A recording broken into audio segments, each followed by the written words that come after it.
Hei, semalam aku membaca kesaksian yang bagus dari saudara Matthew di Prancis. Sangat membantu. Mari kita baca. Baiklah. Judulnya, Pemimpin Gereja Bukanlah Pejabat. Namaku Matthew. Aku percaya Tuhan Yang Maha Kuasa 3 tahun lalu. Oktober 2020, aku menjadi pemimpin gereja. Aku sadar itu tanggung jawab besar. Dan aku merasa agak stres, tetapi bangga. Aku merasa dipilih untuk tugas itu. Karena kualitasku lebih baik daripada yang lain. Aku menjalankan tugasku dengan serius. Berusaha yang terbaik dalam bersekutu. Membantu mengatasi masalah. Seiring waktu, aku merasa mampu menyelesaikan masalah. Dan dimanapun aku dibutuhkan, aku akan bergegas ke sana tanpa ragu. Aku ingin membuktikan aku pemimpin yang hebat dan penyelesai masalah yang baik. Kemudian, ada antikristus menyebarkan kabar bohong di gereja. Mereka menyebarkan kebohongan partai komunis dalam kelompok pertemuan, memutarbalikan fakta, mengkritik pekerjaan rumah Tuhan. Mereka ingin menyesatkan orang jauh dari Tuhan. Aku mengadakan persekutuan sebanyak mungkin dan merasa seperti komandan militer memimpin pasukan melawan musuh. Aku mau buktikan aku bisa melindungi semua agar dilihat mampu memikul beban dan bertanggung jawab. Namun nyatanya aku lemah. Aku tidak tahu bagaimana menyanggah kekeliruan antikristus. Dan semua itu juga memengaruhiku. Namun aku tidak mau menyingkapkan kelemahanku. Aku ingin terlihat besar dan kuat. Kupikir itulah arti pemimpin sejati. Aku tidak pernah sungguh membuka diri karena kupikir jika kutunjukkan kelemahanku sebagai pemimpin, aku akan kehilangan citra kekuatan. Apa yang akan mereka pikirkan? Apakah mereka pikir aku hanya mengkhotbahkan doktrin dan tidak punya kenyataan kebenaran? Sebagai pemimpin gereja, aku harus kuat. Seperti presiden atau komandan militer. Tidak boleh ada yang tahu kelemahanku. Jadi dalam pertemuan, aku membahas pemahaman mendalamku tentang firman Tuhan dan pengalamanku sendiri. Seperti bagaimana yang lain bisa lebih efektif dalam upaya penginjilan dengan bantuanku. Namun, aku hanya menutupi kegagalanku dengan beralih membahas pekerjaanku yang benar. Jika aku mengantuk dalam pertemuan, aku tidak mau mengakuinya. Dan jika punya masalah, aku bilang akan menemukan jalan mengatasi kelemahanku. Aku membahas bagaimana aku menyirami petobat baru dan memberi kesempatan belajar untuk memamerkan perbuatan baikku. Saat bercerita, aku suka membahas pengorbananku bagi Tuhan, bagaimana aku mengerjakan tugas semalaman, berharap semua orang menghormatiku. Saudari Marinette, rekan sekerjaku, mengagumiku karena aku membantunya dengan firman Tuhan yang relevan dengannya. Aku sangat senang ketika dia mengungkapkan kekagumannya. Saudara-saudari untuk tugas penyiraman juga mengagumiku. Seorang saudari meneleponku. Katanya dia mampu melakukan tugasnya berkat belajar dariku. Ini membuatku menjadi sombong. Aku tidak memberitahunya persekutuanku yang bermanfaat itu bimbingan Tuhan. Itu pencerahan Tuhan. Kemuliaan hanya baginya. Iya. Benar. Saudara-saudari mengatakan amin setelah persekutuanku. Atau Matthew benar sekali. Atau syukur atas persekutuan Matthew. Kadang mereka bicara kepadaku dengan nada kagum dan menanyakan pendapatku tentang keputusan dalam tugas mereka. Bertanya, Matthew, apakah ini boleh? Aku tahu aku memiliki tempat penting di hati mereka. Melihat betapa kagumnya mereka, aku merasa agak tidak nyaman. Tetapi aku suka perasaan dihormati. Itu membuatku bahagia. Suatu hari, aku menonton video kesaksian bahaya yang ditimbulkan dari pamer. Itu sungguh menyentuh. Saudari yang juga pemimpin meninggikan diri dalam tugas. Dia menyinggung watak Tuhan dan didisiplinkan dengan penyakit. Perilakunya membuat Tuhan jijik. Air mataku mengalir ketika menonton video itu dan menyadari dengan pamer supaya dikagumi orang lain, aku sedang menentang Tuhan. Aku berada di jalan anti-Kristus. Aku tidak menyadari pamer bisa menjadi masalah serius. Kataku dalam hati, aku membuat Tuhan murka. Aku merasa takut dan tidak tahu harus bagaimana. Kemudian, aku membaca firman Tuhan ini yang membantuku memahami kerusakanku. Firman Tuhan berkata, meninggikan, memamerkan, berusaha membuat orang lain kagum. Manusia rusak mampu melakukannya. Ini reaksi naluriah manusia saat dikuasai natur jahat. Dan ini umum dilakukan manusia yang rusak. Bagaimana biasanya orang meninggikan diri sendiri? Bagaimana mereka mencapai tujuan ini? Salah satunya adalah bersaksi tentang banyaknya penderitaan dan pekerjaan mereka. Mereka bicarakan ini sebagai modal pribadi. Mereka pakai ini sebagai modal meninggikan diri demi tempat yang lebih tinggi dan kokoh dalam pikiran orang. Sehingga makin banyak yang menghargai, mengagumi, dan bahkan memuja dan mengikuti mereka. Itulah tujuan utamanya. Apakah tindakan mereka untuk mencapai tujuan ini, yaitu meninggikan diri ini, masuk akal? Tidak. Itu di luar rasionalitas. Tidak ada rasa malu. Mereka tanpa malu bersaksi tentang perbuatan mereka bagi Tuhan dan betapa mereka menderita. Mereka bahkan memamerkan karunia, pengalaman, dan keterampilan khusus mereka, atau teknik perilaku dan cara mempermainkan orang. Mereka pamer dan meremehkan orang untuk meninggikan diri. Mereka juga menyembunyikan diri mereka, menyembunyikan kelemahan dan kegagalan mereka, agar orang hanya melihat kehebatan mereka. Mereka tidak berani bercerita saat merasa negatif atau membuka diri, berupaya menyembunyikan kesalahan mereka.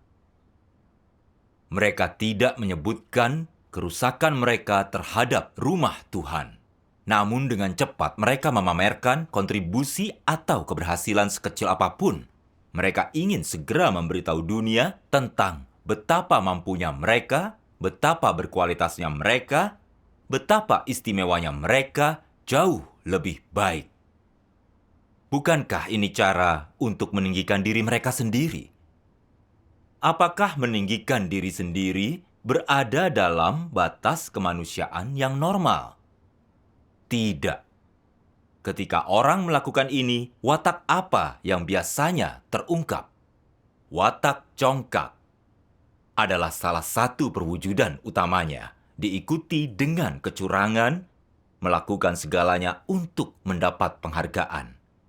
Kisah mereka tanpa cela, kata-kata mereka mengandung rencana licik, dan mereka berhasil menyembunyikan mereka sedang pamer. Tetapi hasilnya adalah orang merasa mereka lebih unggul, tidak ada yang menandingi, dan orang lain lebih rendah. Bukankah hasil ini diperoleh lewat cara licik? Watak apa yang menjadi inti cara itu? Dan apakah ada unsur kejahatan? Ini adalah sejenis watak jahat. Amin. Amin. Firman Tuhan menghunjam langsung ke hatiku. Aku memahami apa yang tersembunyi di dalam diriku. Aku ingin membangun citra diriku sebagai pria yang kuat, orang sempurna. Saat mempersekutukan pengalamanku, aku memamerkan kepahlawananku, membicarakan keberhasilanku, dan bukan kegagalanku.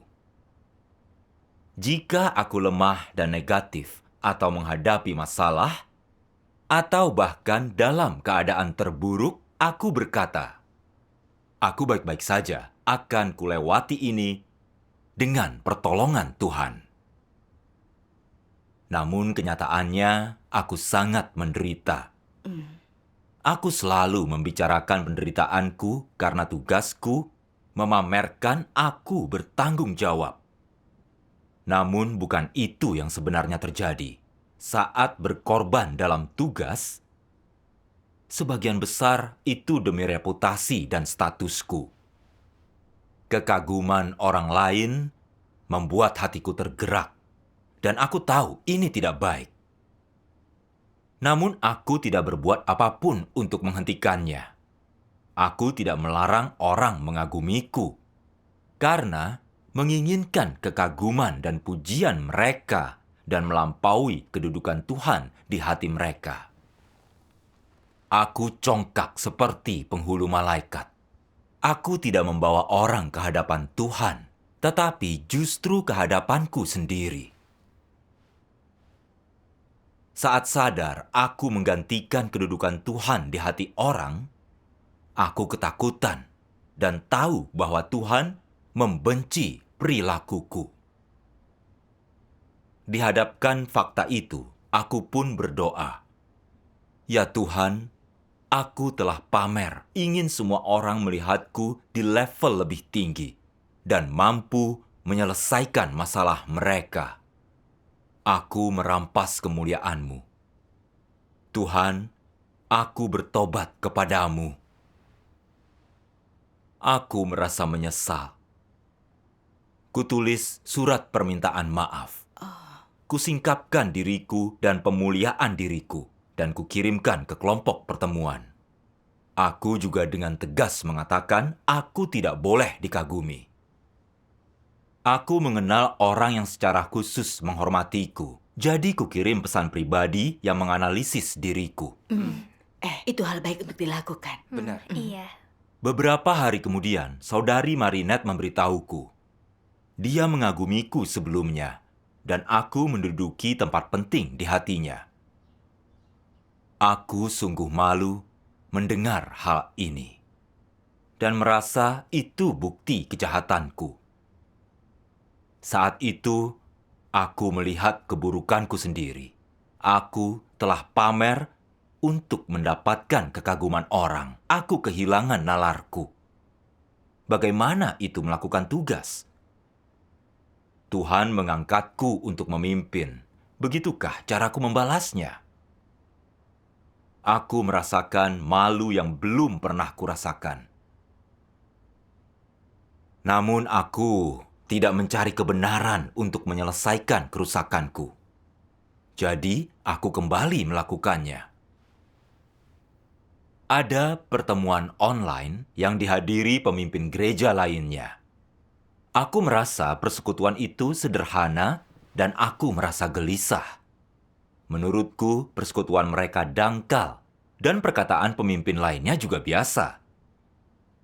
Aku ingin memperlihatkan persekutuan yang baik dan menyampaikan pemahamanku sendiri, sehingga mereka bisa belajar banyak dari persekutuanku. Aku ingin menunjukkan jalan. Jadi, aku mempersiapkan apa yang ingin kukatakan. Aku berpikir untuk mengatakan hal yang mencerahkan, agar aku menonjol dan persekutuanku berbobot. Aku mengatur kalimat untuk memperkaya persekutuanku. Aku mau buktikan pemahamanku lebih baik agar orang lain menghargai wawasanku. Aku memakai banyak contoh dan metafora agar mereka tahu persekutuanku kaya dan terperinci. Setelah selesai, aku senang mendengar semua orang berkata, "Amin."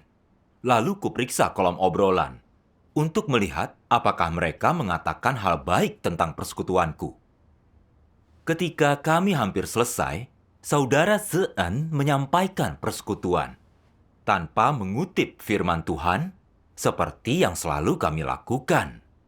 Dia justru merujuk pada persekutuanku dan bilang kami harus bertindak berdasarkan persekutuanku. Dia pakai persekutuanku sebagai landasan pemahamannya. Aku sadar aku kembali meninggikan diri, membuat orang memujaku. Perasaanku sungguh tidak enak. Aku teringat firman Tuhan yang baru kami persekutukan. Firman Tuhan berkata, agar saudara-saudari dapat saling percaya, membantu, dan membekali, semua harus bicara tentang pengalamannya yang sebenarnya. Jika engkau tidak mengatakan pengalamanmu, jika hanya mengulang doktrin yang muluk dan omong kosong tentang iman kepada Tuhan dan tidak membuka diri tentang isi hatimu, engkau bukan orang jujur, juga tidak mampu menjadi orang jujur. Ketika bersaksi tentang Tuhan, bicaralah tentang bagaimana Tuhan menghakimi, ujian yang Dia pakai untuk memurnikan watak orang. Juga tentang kerusakanmu yang tersingkap, berapa yang kau tanggung, dan bagaimana engkau ditaklukkan Tuhan. Tentang pengetahuanmu akan pekerjaan Tuhan, bagaimana harus bersaksi dan membalas kasih-Nya.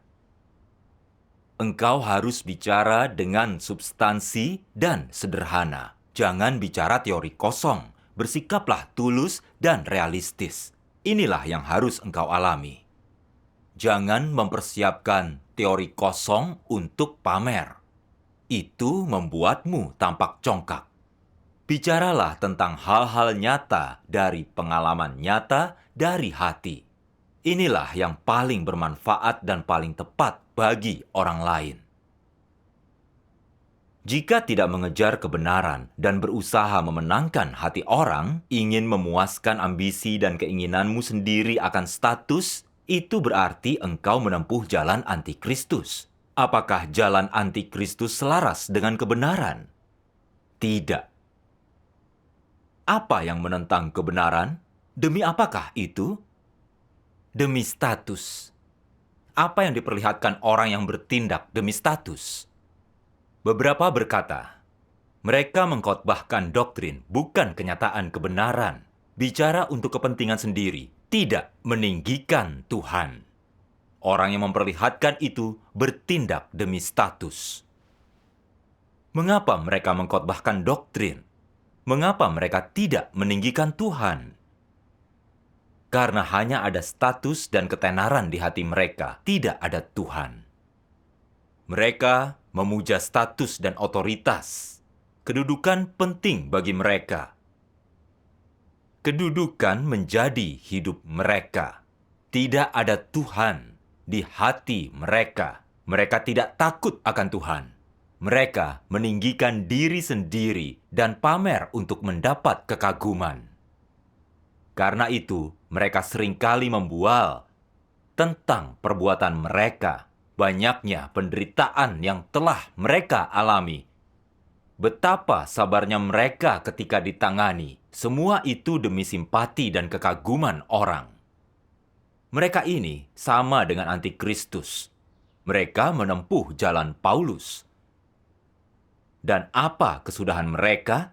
Menjadi antikristus dan disingkirkan. Amin. Amin. Amin.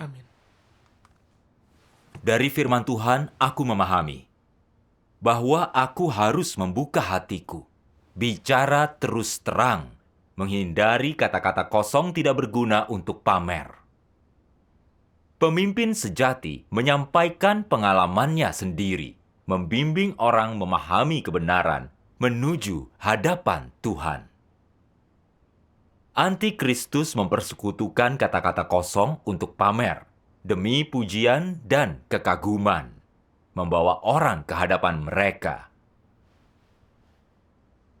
Sedangkan aku hanya mengkhotbahkan teori kosong tanpa memberi orang jalan penerapan. Aku tidak menyelesaikan masalah nyata. Tujuanku bukan membantu memahami kebenaran dan masuk kenyataan firman Tuhan, tetapi untuk membuat mereka kagum. Akibat dari pamer sangat jelas. Orang lain menghormatiku dan tidak bersaksi tentang firman Tuhan, memakai persekutuanku sebagai referensi. Orang selalu mengatakan hal-hal seperti berkat persekutuan Matthew, atau seperti kata saudara Matthew. Aku ingat, Paulus suka pamer dan tidak bersaksi tentang firman Tuhan Yesus. Orang percaya memuja dan bersaksi tentang perkataan Paulus selama 2000 tahun. Bukankah aku bertindak sama seperti Paulus dan menempuh jalan antikristus yang menentang Tuhan? Aku takut dan membenci diriku sendiri. Aku berdoa, ya Tuhan, kubuat kesalahan yang sama. Firman-Mu menunjukkan jalan, tetapi aku mengikuti iblis, memuaskan kesombonganku. Aku kembali menjadi iblis. Tuhan, tolong aku, selamatkan aku. Suatu malam, saat mempersiapkan pertemuan, aku melihat bagian ini. Apa tabu terbesar dalam pelayanan manusia kepada Tuhan? Beberapa pemimpin ingin menjadi berbeda, lebih unggul, menemukan trik baru, agar Tuhan melihat betapa cakapnya mereka. Namun, mereka tidak berfokus pada kebenaran, selalu berusaha pamer. Bukankah ini penyingkapan natur yang congkak? Dalam melayani Tuhan, orang ingin melakukan hal besar, mengucapkan perkataan hebat, mengadakan ibadah besar, dan menjadi pemimpin hebat. Dengan ambisi besar itu, engkau melanggar ketetapan Tuhan. Mereka ini akan segera mati. Jika tidak berperilaku baik dalam melayani Tuhan, cepat atau lambat engkau akan menyinggung wataknya. Amin. Amin. Amin. Firman Tuhan ini membuatku tersungkur. Melalui penyingkapan ini, aku melihat ambisi liarku untuk mencapai hal-hal besar. Aku ingin memimpin untuk menampilkan kefasihanku. Aku suka pamer dan tidak melewatkan kesempatan untuk pamer. Aku ingin orang kagum dan berkata, pertemuan saudara Matthew hebat. Tidak ada pemimpin yang lebih baik darinya. Didorong keinginan ini, aku berkeliling dari satu pertemuan ke pertemuan lain. Bekerja menyelesaikan masalah. Aku suka kepemimpinan seperti itu. Namun ketika membaca, dengan ambisi besar itu engkau melanggar ketetapan Tuhan, mereka ini akan segera mati. Aku gemetar dan merasa takut di lubuk hatiku. Kupikir aku memuaskan Tuhan, tetapi aku sadar aku membuatnya jijik. Aku juga jijik dengan diriku sendiri. Aku bertindak hebat berkhotbah muluk-muluk. Aku tidak termotivasi untuk bersaksi tentang Tuhan dan tidak terbeban untuk kehidupan orang lain. Itu demi meninggikan diri dan memiliki tempat khusus di hati orang. Itu pelanggaran ketetapan administratif Tuhan yang menyatakan manusia tidak boleh membesarkan dan meninggikan diri sendiri, tapi menyembah dan meninggikan Tuhan. Orang percaya harus menaati dan menyembah Tuhan, jangan meninggikan atau memuja manusia. Jangan menempatkan Tuhan di urutan pertama, orang yang kau puja di urutan kedua, dan dirimu sendiri di urutan ketiga. Tidak ada yang boleh memiliki tempat di hatimu. Dan engkau tidak boleh menganggap orang, terutama yang kau hormati, sejajar dengan Tuhan. Ini tidak bisa ditoleransi Tuhan. Amin. Amin. Amin. Bukan hanya meninggikan diri yang menyinggung ketetapan administratif, tetapi parahnya lagi, aku membuat orang menempuh jalan yang salah karena mereka mengagumi seseorang. Akibatnya serius dan pasti membuat Tuhan marah. Aku takut. Mustahil Tuhan mengampuniku karena menyinggung wataknya. Aku merasa menderita. Aku berdoa, "Ya Tuhan, aku sungguh menderita. Aku tidak tahu aku membuatmu murka. Aku bertobat. Ya Tuhan, tolong aku memahami kehendak-Mu." Saat dilanda ketakutan, aku baca firman Tuhan ini. Hari ini Tuhan menghakimi, menghajar, dan menghukum engkau. Tetapi ketahuilah, hukuman ini supaya engkau mengenal diri sendiri. Hukuman, kutukan, hajaran, semua ini agar engkau mengenal diri sendiri. Sehingga watakmu bisa berubah. Dan terlebih lagi, supaya engkau mengetahui nilaimu. Dan melihat semua tindakan Tuhan adalah benar dan sesuai dengan wataknya dan kebutuhan pekerjaannya. Dia bekerja sesuai rencananya untuk keselamatan manusia. Dan Dia Tuhan yang benar, yang mengasihi manusia, menghakimi dan menghajar manusia. Jika engkau hanya tahu engkau memiliki status rendah, rusak, dan tidak taat, tetapi tidak tahu Tuhan ingin memperlihatkan keselamatannya melalui penghakiman dan hajaran hari ini, engkau tidak bisa mendapatkan pengalaman, apalagi terus maju. Tuhan tidak datang untuk membinasakan, tetapi menghakimi, menghajar, dan menyelamatkan. Amin. Sebelum kesudahan dari rencana pengelolaannya 6.000 tahun, sebelum Dia menyatakan akhir dari setiap kategori manusia, pekerjaan Tuhan di bumi adalah demi keselamatan, untuk menyempurnakan orang yang mengasihinya dan menundukkan mereka di bawah kekuasaannya. Amin. Amin. Membaca ini memberiku rasa damai. Kupikir aku menyinggung Tuhan sampai tidak terampuni. Itu tidak benar. Tuhan sedang mendisiplinkanku, tetapi Dia tidak membenciku. Dia ingin aku berubah.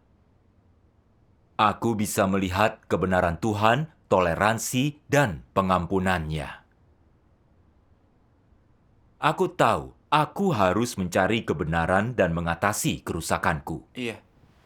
Aku membaca bagian lain firman Tuhan.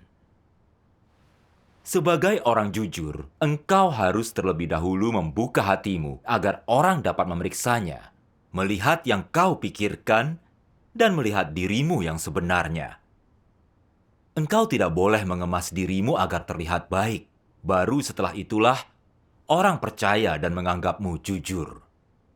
Inilah penerapan mendasar dan prasyarat menjadi orang jujur.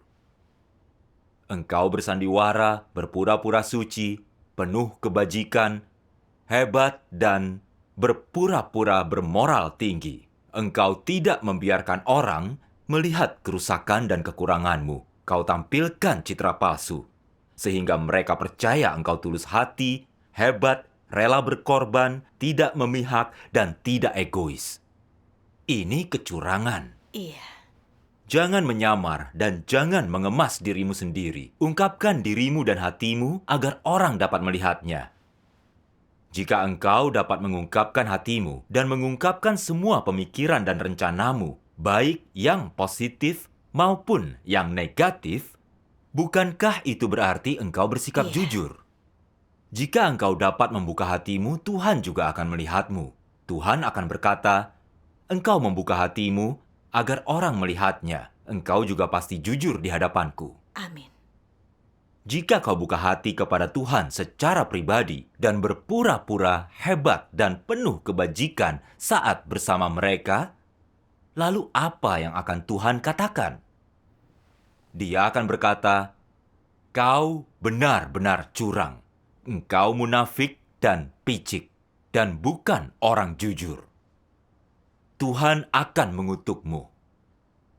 Jika ingin jujur, kapanpun engkau di hadapan Tuhan atau di hadapan orang lain, engkau harus mengatakan secara terbuka tabiatmu dan apa yang ada di dalam hatimu.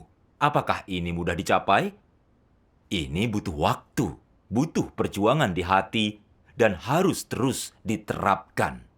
Perlahan, hati kita akan terbuka dan kita tersingkap. Amin. Amin.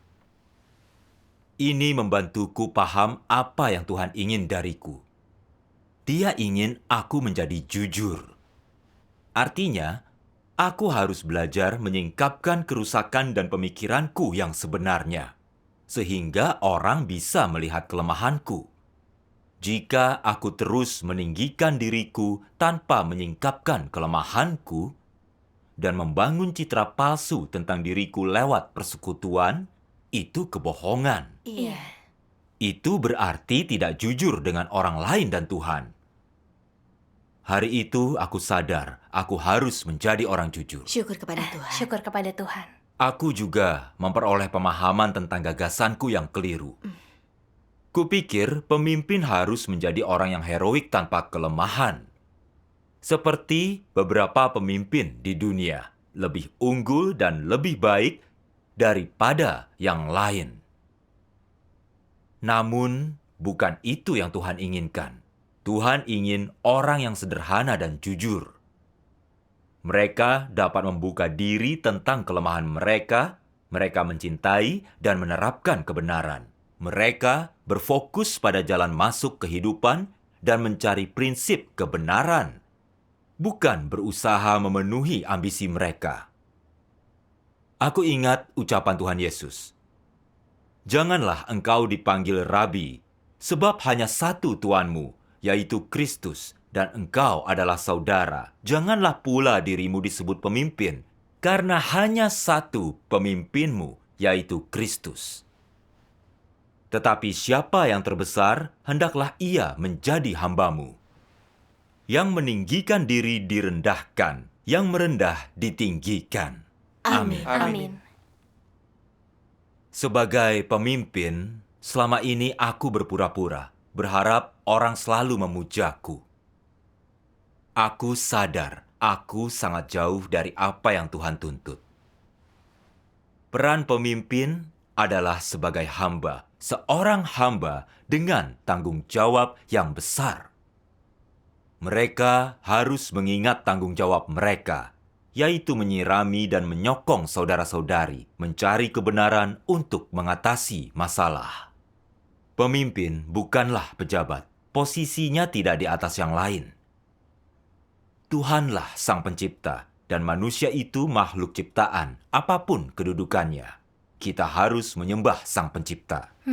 Amin. Pada saat itu, aku memahami peran dan tanggung jawabku.